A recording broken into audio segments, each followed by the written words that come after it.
رب کی وفائیں بھول کر میں کن سے وفا کر بیٹھی ہوں۔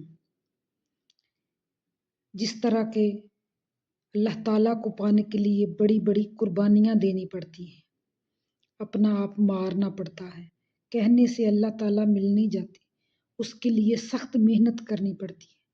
اگر دل کٹ رہا ہو تو زبان سے شکر ادا کرنا پڑتا ہے، لہجوں پر خاموشی اختیار کرنی پڑتی ہے، سخت لفظوں پر لگام لگانی پڑتی ہے، خود سے جنگ لڑنا پڑتی ہے اور شیطان سے لڑنا پڑتا ہے، نفس سے لڑنا پڑتا ہے۔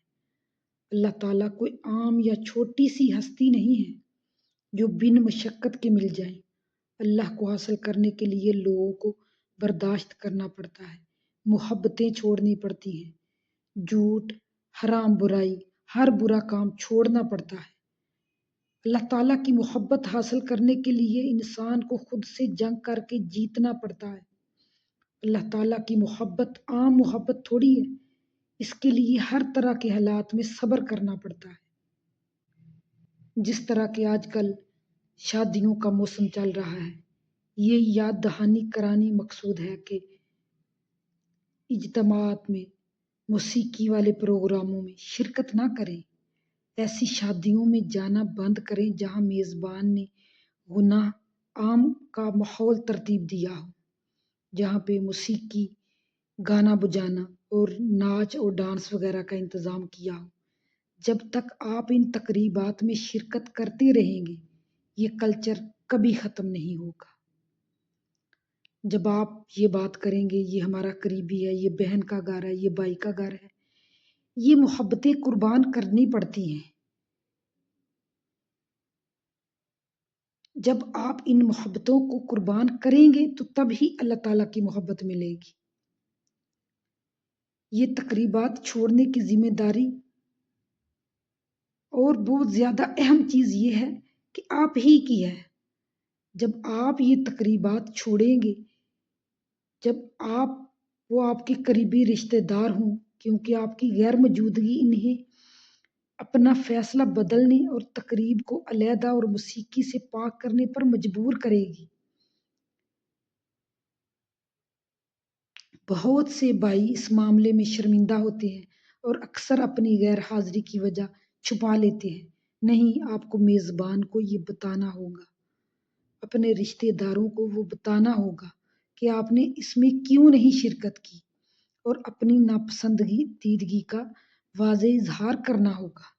اسی طرح کچھ لوگ حد سے بڑھ کر میزبان سے معذرت بھی کر لیتے ہیں، حالانکہ وہ حق پر ہوتے ہیں۔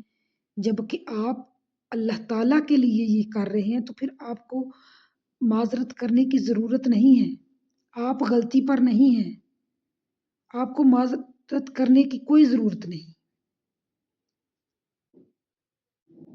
آپ اسلام پر قائم رہنے کے لیے کیوں معذرت کر رہے ہیں؟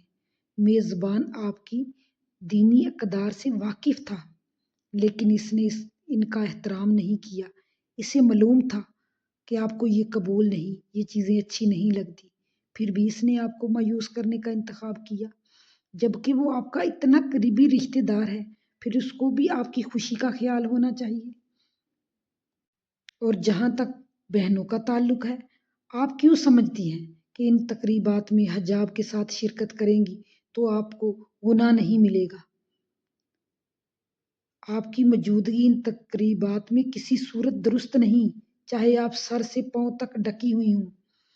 آخر میں ان بھائیوں کے لیے جو ان تقریبات کا بائیکاٹ کرنے میں کامیاب ہو چکے ہیں، تو اگلا قدم آپ نے یہ اٹھانا ہے، اپنے خاندان والوں کو بھی بچانے، اپنے بیوی بچوں کو بھی بچانے، اپنی فیملی کو آپ نے خود بچانا ہے اس ساری نازیبا حرکتوں سے، یعنی کہ ناچ، گانا، ڈانس، اور آج کل تو یہ شراب وغیرہ بھی عام ہو جاتی ہے۔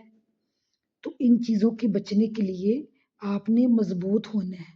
جب آپ اللہ تعالیٰ کے راستے پر چل پڑے ہیں تو پھر آپ کو اس دنیا سے ڈرنے کی کوئی ضرورت نہیں۔ اللہ تعالیٰ کی محبت کے لیے کچھ محبتیں قربان کرنی پڑتی ہیں، اللہ تعالیٰ کو پانے کے لیے کچھ چیزوں کی قربانی دینی پڑتی ہے۔ تو اس لیے لہٰذا آپ اپنے پر غور کریں، اور ہم سب کو چاہیے کہ ہمیں اپنا موازنہ کرنا چاہیے کہ ہم کیا کر رہے ہیں۔ ہم نے اس معاشرے کو سدھارنے کے لیے، اللہ کے احکامات کو ماننے کے لیے خود سے شروع کرنا ہے۔ ہم ایک دوسرے کی طرف دیکھتے رہتے ہیں، فلاں نے ایسے کیا، نہیں، ہم نے خود سے شروع کرنا ہے۔ جب ہم شروع کریں گے تو کوئی دوسرا دیکھ کے اس پر عمل کرے گا۔